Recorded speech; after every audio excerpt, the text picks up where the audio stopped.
Do you know about the Muskingum Cunge method in HEC HMS? It's a routing technique that models how water travels through a channel in a more physically realistic way. Instead of just relying on observed flow data, it uses actual channel properties like slope, length, and Manning's N roughness. That makes it ideal for natural streams or areas where you don't have much calibration data. It gives you dependable results that come from real hydraulics, not just trial and error. So, for the Muskingum Cunge routing method, defining your channel properties is critical. Things like shape, slope, and roughness directly affect how the flow moves and spreads out.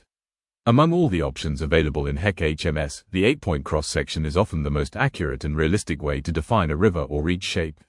It captures how water actually behaves in the channel, instead of relying on a simplified geometry. So let's dive into how to create an 8-point channel and use it in the Muskingum Cunge routing method. I'm going to use HEC RAS for this part, to set up the channel geometry that we'll later connect to the Muskingum Cunge routing in HEC HMS. But before we move into HEC RAS, we first need to export the reach shape file from the GIS tab inside HEC HMS. This shape file defines the river centerline that we'll later use to extract cross-sections. Now, there's one small but important catch: the shapefile exported from HEC HMS isn't directly supported inside RAS Mapper.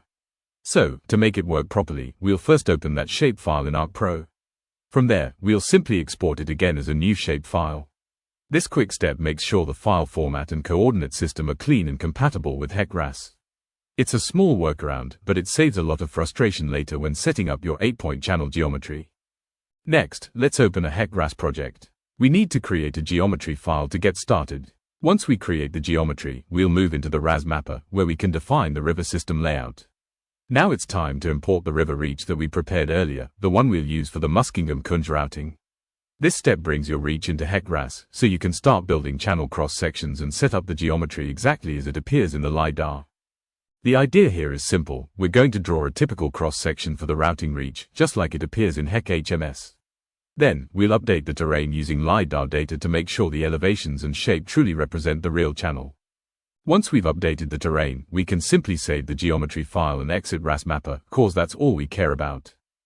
Next, let's go to the geometry editor window. Here, we'll make a copy of our original geometry file. Doing this helps us compare the two geometries and clearly visualize how the 8-point cross-section aligns with the original terrain cut.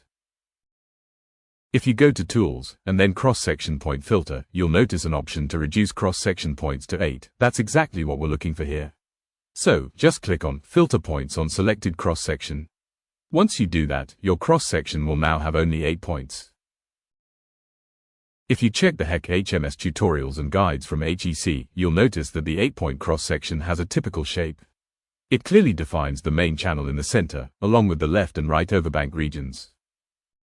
So, we need to modify our 8-point cross-section so that it follows the same shape shown in the HEC guides.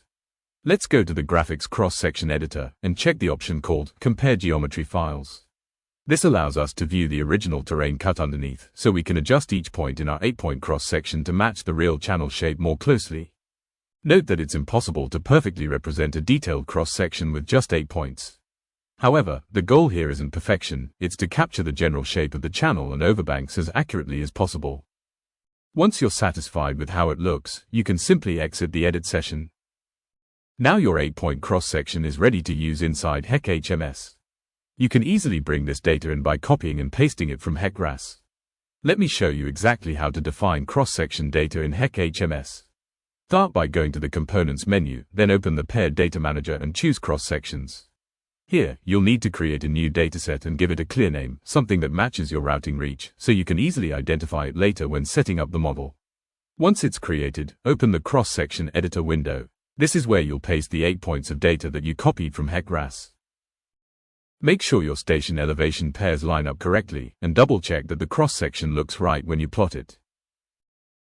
After that, save your work, and now your cross-section is properly defined, ready to be linked with the Muskingum Cunge routing method for your reach. To link this cross-section with the routing, let's go to the routing options for that reach. In the cross-section field, select the correct 8-point dataset from the drop-down menu. This connects your channel shape to the Muskingum Cunge routing method. Also note that whenever you use an 8-point channel shape, you'll need to define the overbank roughness values. Finally, hit Apply, and that's it. Your Muskingum Cunge routing setup using the 8-point cross-section is now complete. Let me know in the comments below if you have any questions or thoughts.